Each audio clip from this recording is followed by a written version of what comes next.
I want everything to burn, a controlled burn. But with that lager, it's very crisp, very light. Yeah. So I want that contrasting charcoal flavor. Absolutely.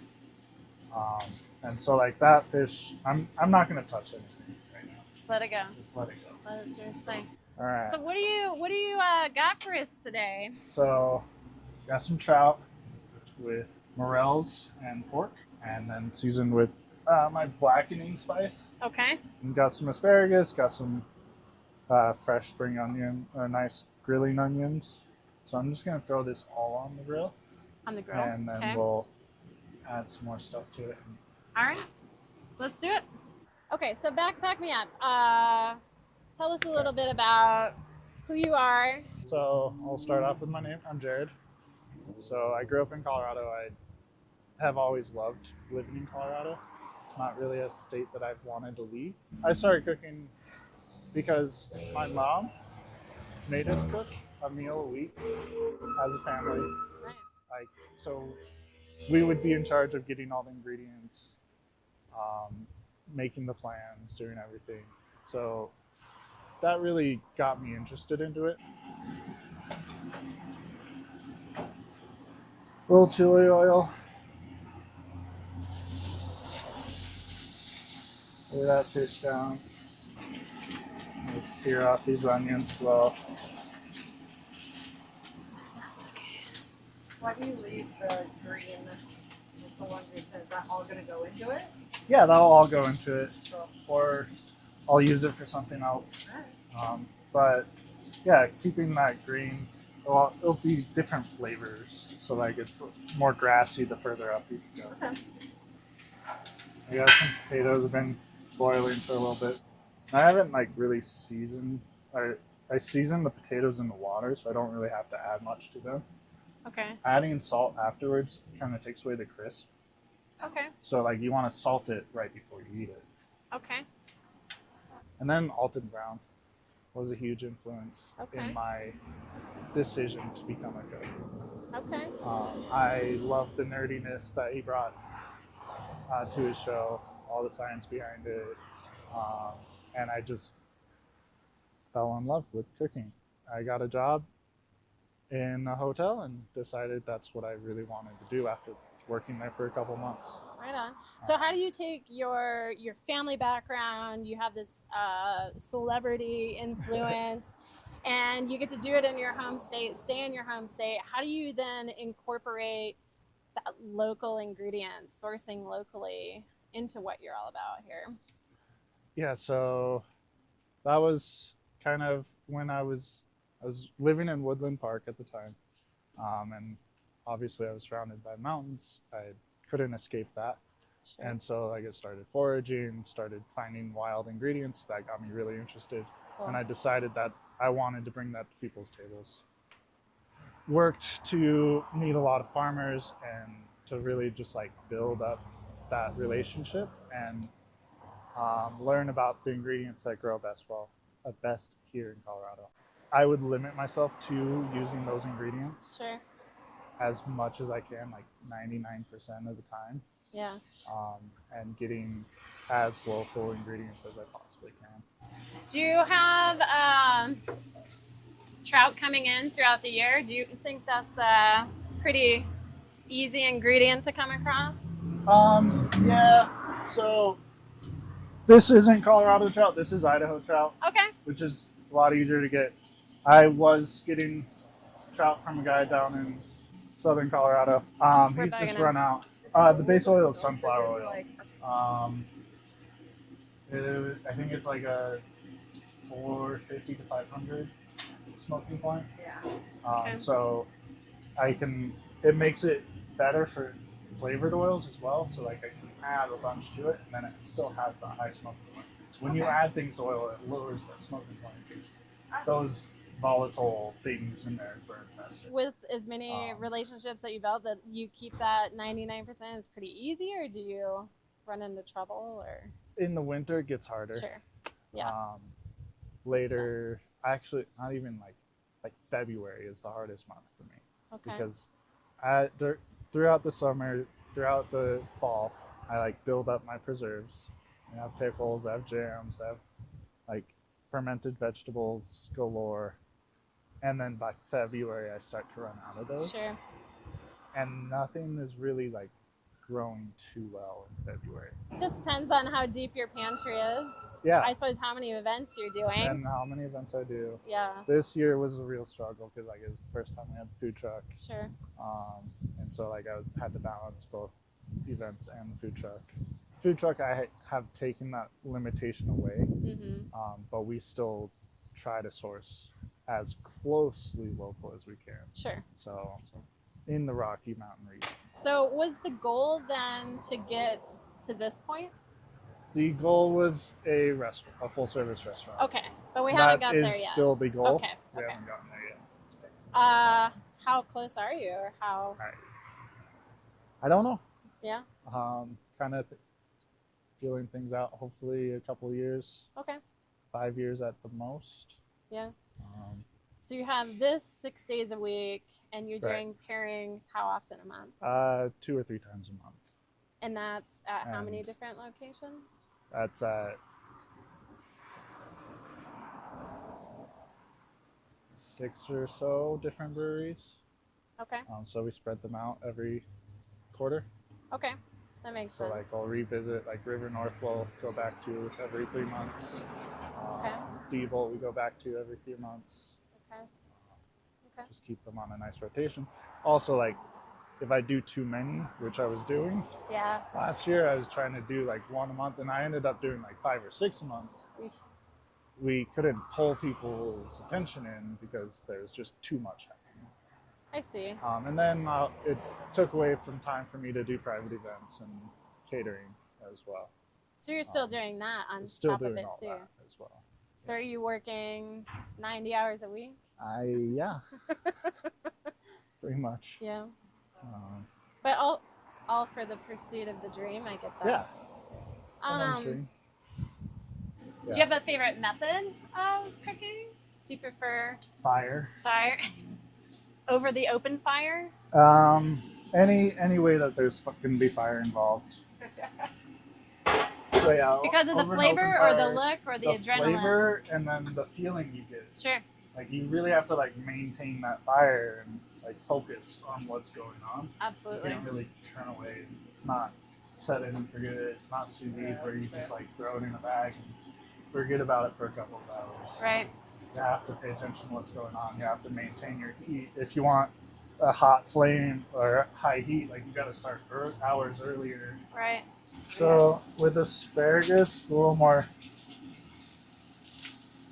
You're gonna be a little more gentle. Overcooked asparagus is awful. Yeah.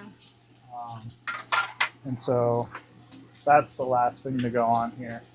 Do you still have to go and like get those ingredients, or are they bringing them to you? It's about 50. I have a few that are bringing them to me. The mushrooms are brought to me. Awesome. But the main farm that I work with is just down the block. Oh, So I go to them sweet. because it's convenient. And also like I like to spend time on the farm as Sure. well. They have a couple locations. One's a little further away. But also like they allow me to go and forage their land and grab whatever I want. That's cool. Almost. Do you want to throw anybody's name out, or? Well, yeah, it's Frontline Farming. Okay. So they're a fantastic farm. They advocate food rights Cool. and getting food to everyone, and farmers' rights as well, advocating higher pay for. So for our viewers watching, what are some tips and tricks that you can give them when it comes to what's your process in creating these pairings? I go about it a few different ways. One, brewery will send me their tap list, or I'll go into the brewery, learn their tap list. Sure. From there, I can like base off of the different styles what I can make. Sure. Let's say if there's more higher ABV beers, you kind of have a general idea what you're going to go after. If it's more lower ABV beers.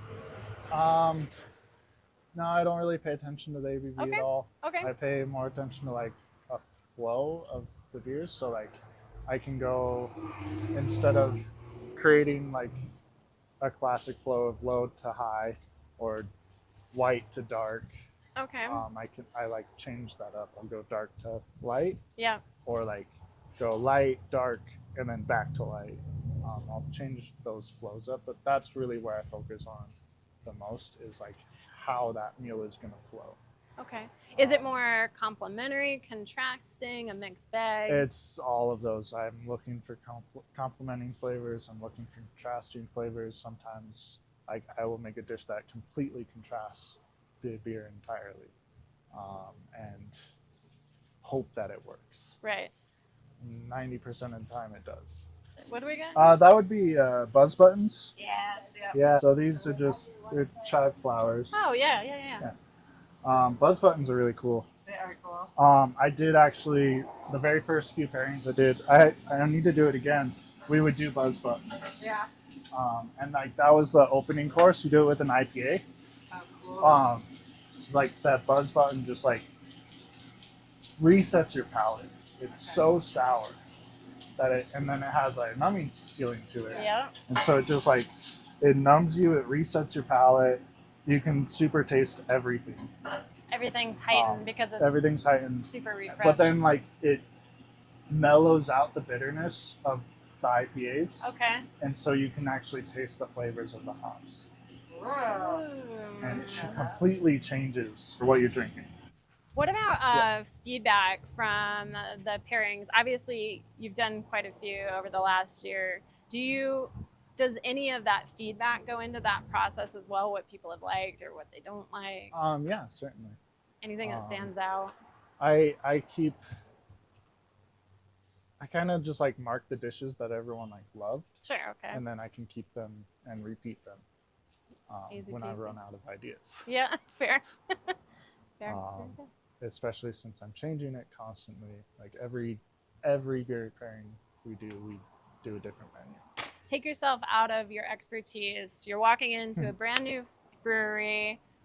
What could somebody just look for off the top of their head to go, this might pair really well together and I'd have a great afternoon that way?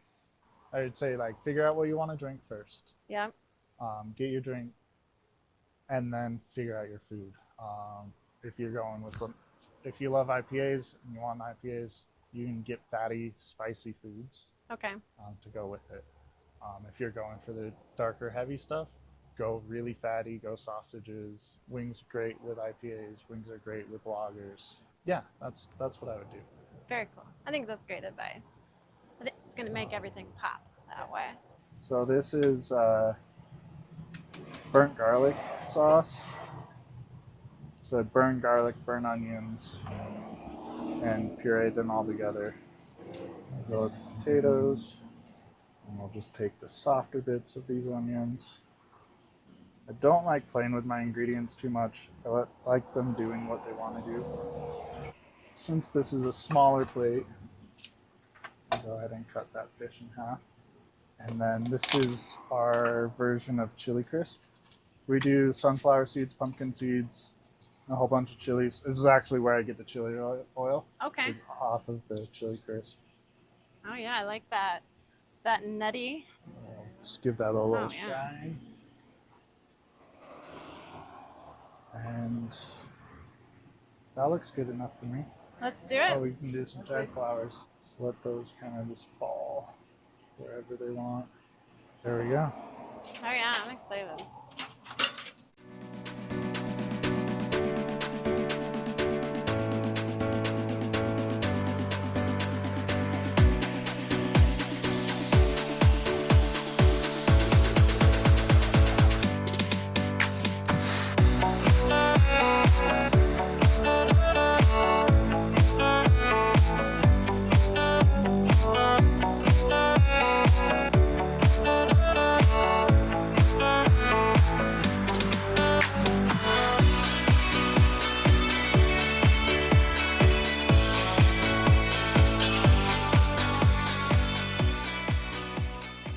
Bonus question: have you done any NA beer pairings yet, or We've non-alcoholic? done NA beer pairings upon request. Okay. So as long as the brewery has those available, we're able to do it. It turned out really well. So we did it at Emporium. Okay. We had one person ask us for NAs, and they had quite a good selection of NAs, and we were actually able to follow fairly closely with the menu that we had planned. Nice. Nice. And we've thrown in kombuchas as beer pairing options as well. Okay. Hop tea, if you've ever had Oh yeah. the hop Oh, yeah. tea, because at Jagged Mountain we did do a dry January pairing. Awesome. So we did plan it out, and we used the hop tea, we used kombucha, Nice. and then a couple NAs. We've got 2 awesome options from Goldspot. We got the Oh So Zesty Lime Lager. I forgot the name of the Mexican lager. It's just And Mexican a Mexican lager. That's a Yeah. classic name. Yeah. What are we looking for with what you've created here as far as pairing goes? So these both are gonna be like super bright, crisp flavors, and so then we have contrasting sweeter notes, burnt notes, so less crisp. But then we also have like a nice light crispness from that asparagus that's going to bring in grassy notes and pair with the grassiness of the beer. That lime is going to bring in the acidity that you want in this dish. Okay. Um, So either or is a great option. yeah. Okay. And then there's going to be a little bit of spice, a little bit of kick to this, not much. And so that's going to help complement that beer as well. Spice with Mexican lagers is always a good way to go. Yeah. I'm excited. A bit of that asparagus. Oh, obviously I use a fork a lot. Oh, yeah. Show me the bite before you do it. It's terrible. I need more fish. Good? No. No. Really made you self-conscious of You your did. pork skills. You know how I feel about my food eating skills. There you go.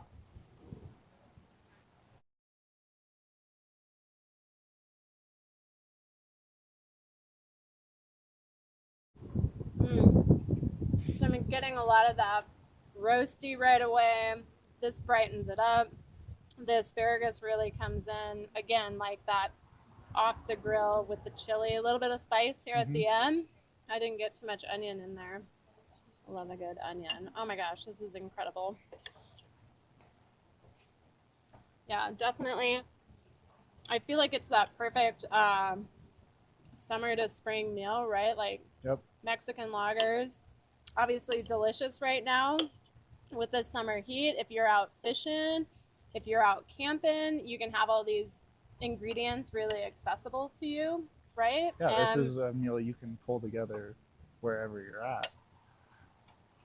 It doesn't take a whole lot of extra work. The nuttiness of the chili. Mm-hmm.